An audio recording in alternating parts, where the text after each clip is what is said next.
¿Qué tal? Buenos días. Espero se encuentren bastante bien. Hoy vamos a tener preguntas frecuentes en medicina, preguntas que me hacen las personas, los pacientes que atiendo día con día, que pareciera que no son tan relevantes, pero la respuesta es bastante interesante. Comenzando con la pregunta número 1, dice, doctor, ¿la anemia te puede dar leucemia? Esa pregunta es muy frecuente y la mayoría de personas lo asocian a que la anemia puede progresar a leucemia. Pero para entender esto, saber si es cierto, necesitamos primero saber el significado de una y saber el significado de otra. Para empezar la anemia, el primer concepto, tenemos que la definición, tal cual por la OMS, por GPCs o por alguna literatura que ustedes busquen médica, nos dice que la anemia se define como disminución de la hemoglobina, tal cual. Y ahí hay varias variantes en la definición, pero en conclusión es eso, menor hemoglobina. Eso nos da el diagnóstico de anemia. Ahora bien, la anemia como tal no es una enfermedad, es una manifestación de otras enfermedades. Es, por ejemplo, ¿qué nos puede causar que la hemoglobina baje? La hemoglobina puede bajar por un sangrado, puede bajar por deficiencia de hierro, puede bajar por deficiencia de folatos, veganos estrictos, pacientes que están inclusive deshidratados, personas que están teniendo alguna hemorragia y no se dan cuenta, personas que tienen, en este caso las femeninas, que tienen periodos prolongados, días y días, y el periodo o los días o el sangrado es muy abundante, nos puede desencadenar inclusive anemia. Entonces, para entender, anemia es una hemoglobina baja. Para los hombres, por debajo de 14 ya es anemia. Para mujeres no embarazadas, por debajo de 12. Y para mujeres embarazadas, por debajo de 11, se considera anemia. Entonces, como ya les mencioné, la anemia puede ser derivada por muchas causas, muchísimas causas. Para esto el médico les mandaría a hacer algún tipo de estudio para saber si la anemia es desencadenada por algún sangrado, si es desencadenada por algún déficit nutricio, por ejemplo hierro o folatos, o la combinación de alcohol con algún otro medicamento. Eso nos puede desencadenar la anemia. Entonces, partiendo desde ahí, ahora tenemos qué es la leucemia. La leucemia es un tipo de cáncer que se genera específicamente en la médula ósea, es decir, en la parte de nuestro cuerpo donde se produce la sangre. ¿Dónde se encuentra la médula ósea, doctor? En los huesos largos, en el fémur, en tibia, en todos los huesos largos, en la pelvis. Dentro del hueso, lo que comúnmente se conoce como tuétano, eso es la médula ósea. Ahí es donde se produce todas las células de la sangre, la línea blanca, la línea roja y las plaquetas.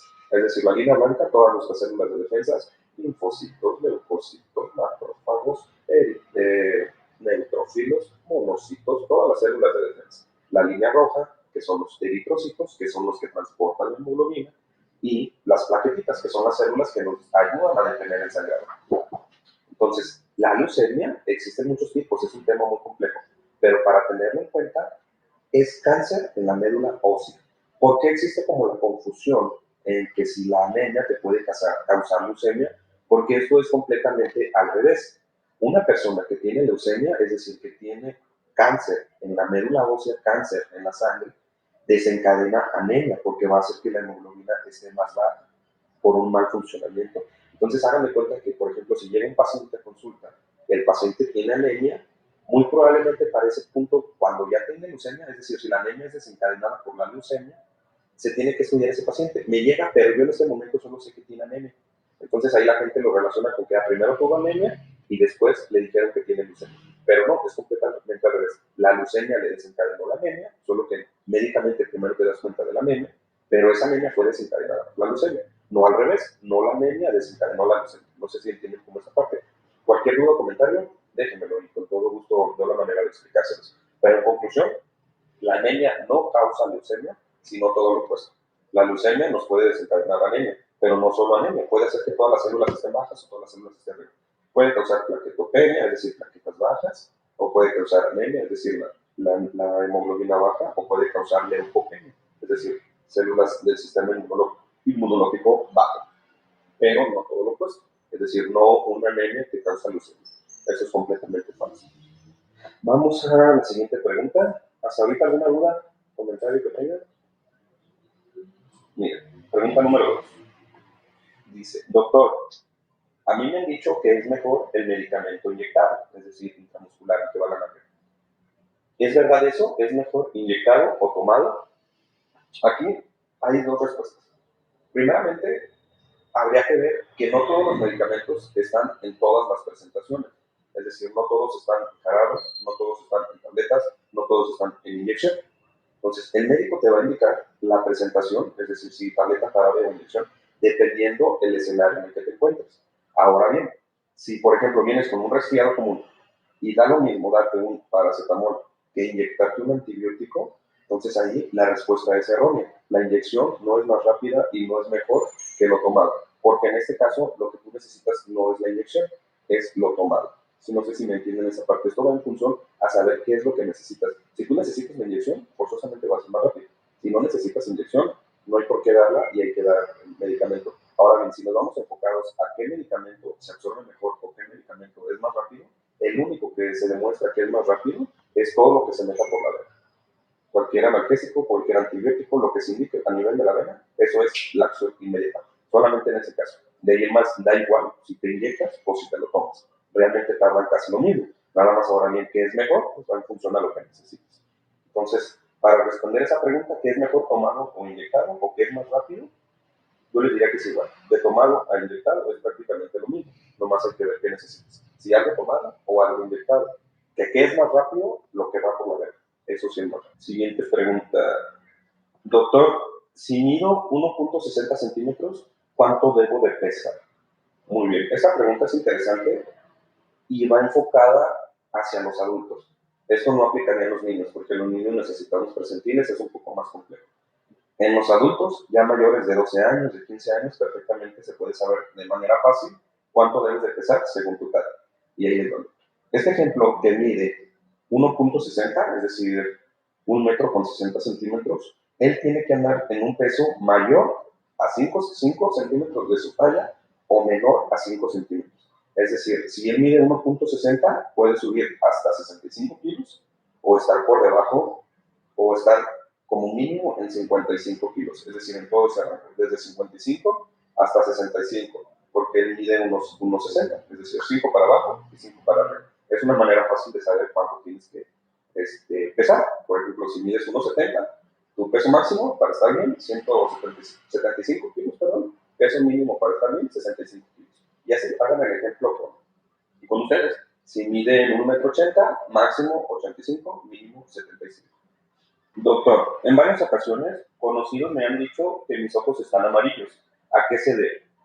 Bueno, el color amarillo o el tinte amarillo de los ojos como tal, o de la piel, o de las mucosas, o en cualquier parte, se debe a algo que se conoce como ictericia, es decir, tinte amarillo, por definición eso es, ictericia.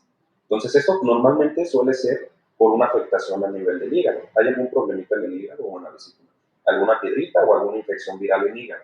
Esa es la principal como causa. Entonces, ¿yo qué te recomendaría que deberías hacer? Hazte unas pruebas de función hepática, ve con tu médico de confianza y que te valore la parte del hígado para descartar alguna. Tengo varios años luchando con el sobrepeso. ¿Qué debo de hacer?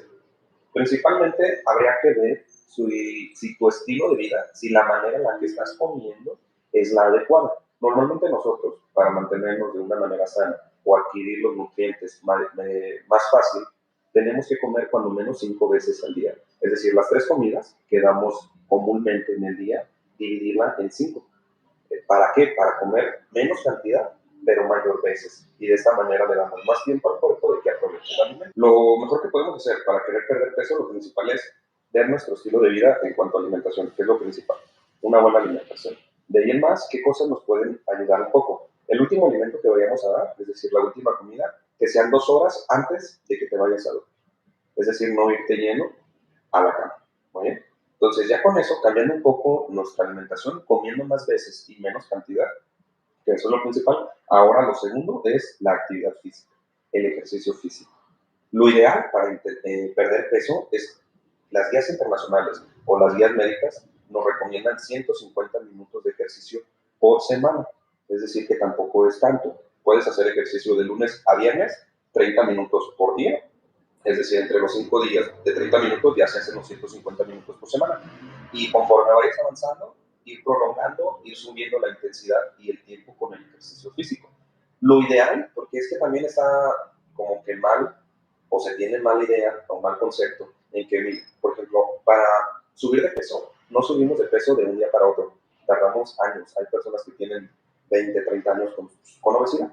Entonces esperan que con un mes haciendo estos cambios, comiendo bien y haciendo ejercicio, ya se den los resultados así.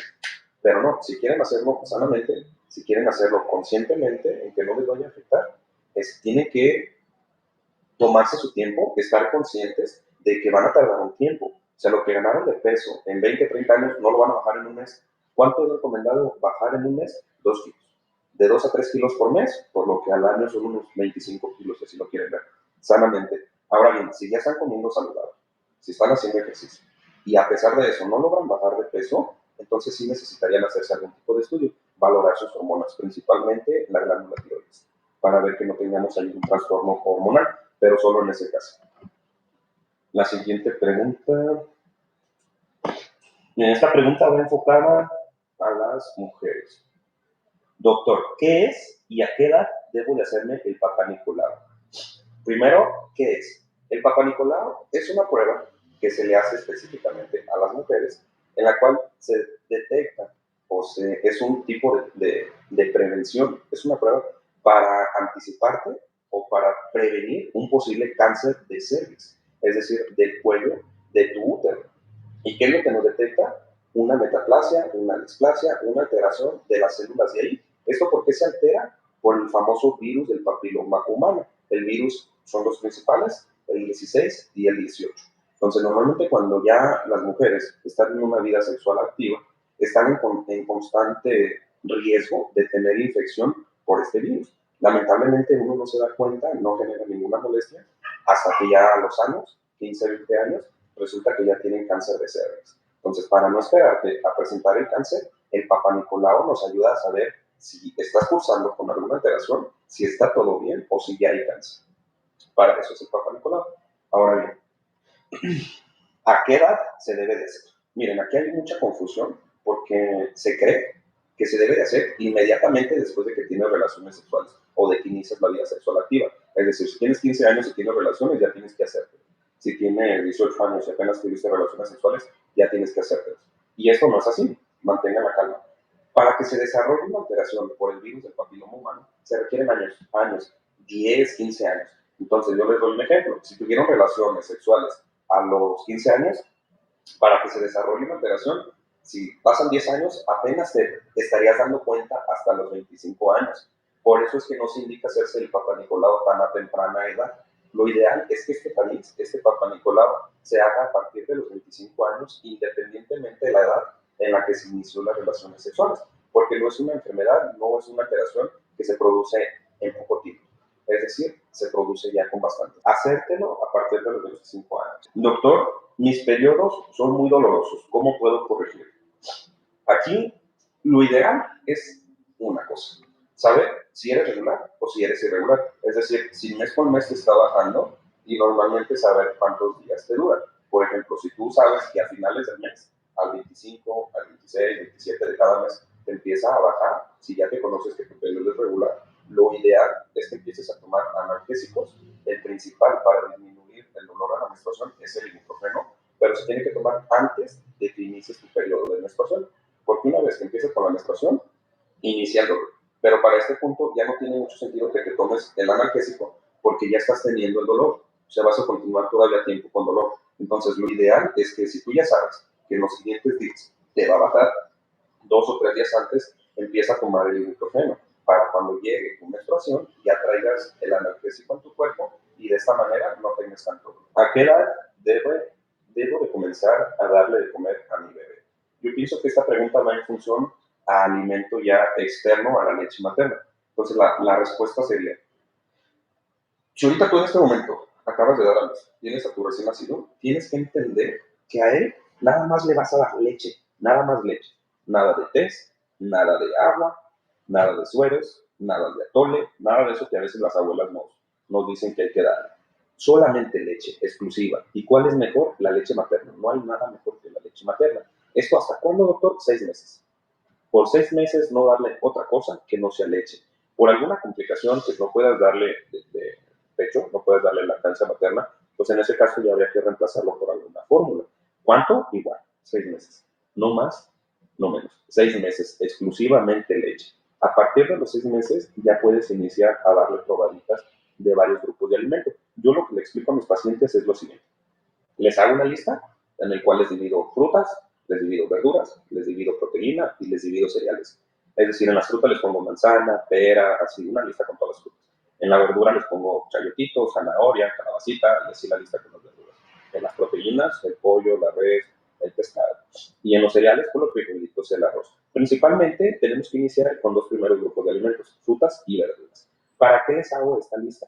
Porque hagan de cuenta que cuando inicia la alimentación en su bebé, no se tienen que dar varios alimentos a la vez, porque como todos son nuevos, no sabemos si alguno le vaya a generar algún malestar, alguna alergia. Y si le damos varios a la vez, no sabemos cuál es. Entonces, ¿qué es lo que tenemos que hacer? Primero, si nos vamos a ir a las frutas, darle papillita de manzana. Le cocen su manzanita, le hacen papillita, le dan por 2 o 3 días manzana. No le van a dar otra cosa que no sea su leche y manzana. Después de los 2 o 3 días, si no le causó molestia, ya pueden ponerle una palomita a la manzana. ¿De qué significa? De que lo toleró bien, de que no hubo alergia y no causó ningún problema. ¿Cómo saber si le causó algún problema, doctor? La piel es como la principal manifestación. Se van a empezar a llenar de ronchitas, de algunas manchas, de comezón y además la manera en la que hacen del baño. Si hay alguna diarrea con sangre o con moco, hay que suspender ese alimento y después retomar. Entonces, si la manzana la toleró bien, pues ya nos vamos a otra fruta. Ahora pera o plátano, la fruta que ustedes gusten, pero solo una. Y ya después de que llevan varias frutas, ya se pueden pasar a las verduras. Ahora ya papita. Le dan papita cocidita, así de papillita, por 2 o 3 días. Tolera bien la palomera, todo chido.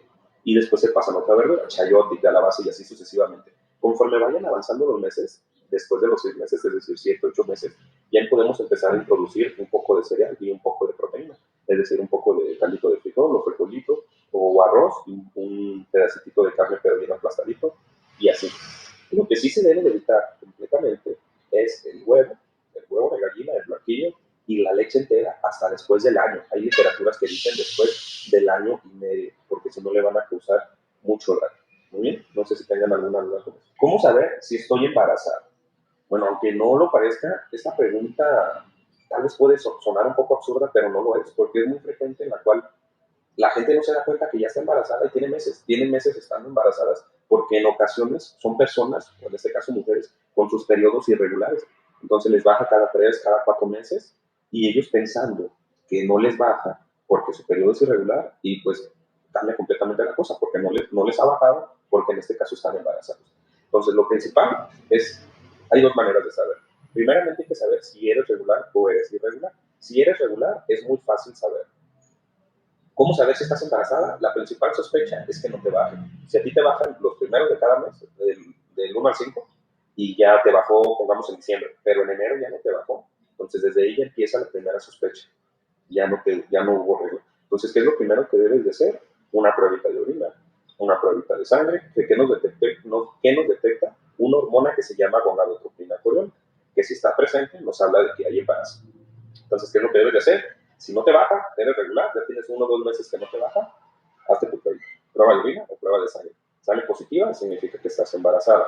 Lo ideal es que, pues todos, al tener relaciones, sabemos que nos estamos exponiendo a un probable embarazo, a un futuro embarazo. Pues, ¿cuál es la recomendación? Pues que empiecen a tomar ácido fólico 3 meses antes de la planificación, es decir, de cuando quieran tener a su bebé, y 3 meses después.